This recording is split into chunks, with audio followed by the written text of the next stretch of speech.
Middle east में बड़ा U turn, Iran ने क्यों मांगी माफी? पड़ोसी देशों पर हमला नहीं करेगा ईरान, ट्रंप को दिया करारा जवाब, लेकिन रख दी एक बड़ी शर्त। पश्चिम एशिया में जारी सैन्य तनाव के बीच ईरान के राष्ट्रपति मसूद पेजेश्कियन ने अमेरिका की उस मांग को सिरे से खारिज कर दिया है जिसमें ईरान से बिना शर्त आत्मसमर्पण करने को कहा गया था। उन्होंने स्पष्ट शब्दों में कहा कि ऐसी उम्मीद रखना केवल एक सपना है जो कभी पूरा नहीं होगा।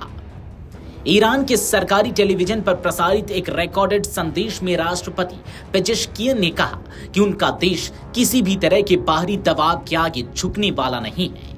उन्होंने अमेरिका पर तीखा हमला बोलते हुए कहा कि ईरान अपनी संप्रभुता और राष्ट्रीय हितों की रक्षा के लिए हर संभव कदम उठाएगा।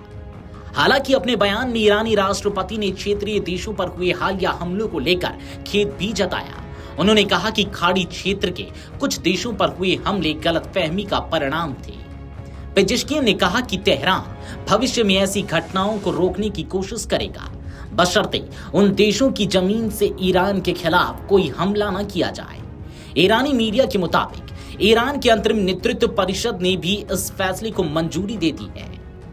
यह बयान ऐसे समय आया है जब शनिवार सुबह बहरीन, सऊदी अरबिया और यूएई पर हमलों की खबरें सामने आई हैं। इन घटनाओं के बाद पूरे खाड़ी क्षेत्र में सुरक्षा चिंताएं और बढ़ गई हैं। इस बीच रूस के राष्ट्रपति व्लादिमीर पुतिन ने ईरानी राष्ट्रपति पेजेश्कियन से फोन पर बातचीत की। बातचीत के दौरान पुतिन ने क्षेत्र में जारी संघर्ष को तुरंत रोकने और शांति की दिशा में कदम उठाने की आवश्यकता पर जोर दिया।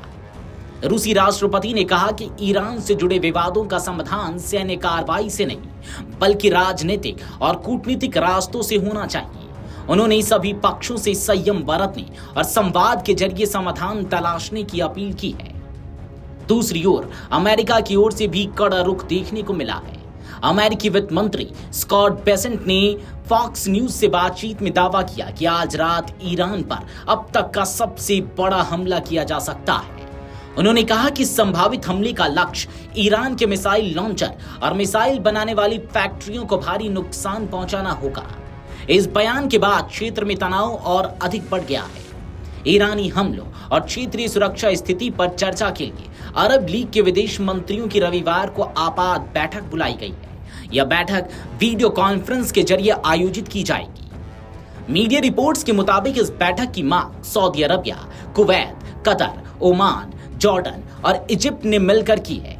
इन देशों का कहना है कि क्षेत्र में बढ़ते सैन्य तनाव को देखते हुए तत्काल सामूहिक रणनीति तय करना जरूरी हो गया है।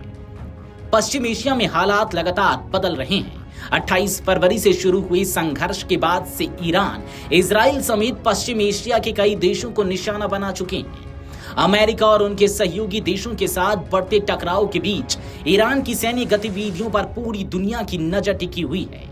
विशेषज्ञों का मानना है कि अगर जल्द कूटनीतिक समाधान नहीं निकला तो यह संकट पूरे क्षेत्र को बड़े युद्ध की ओर धकेल सकता है।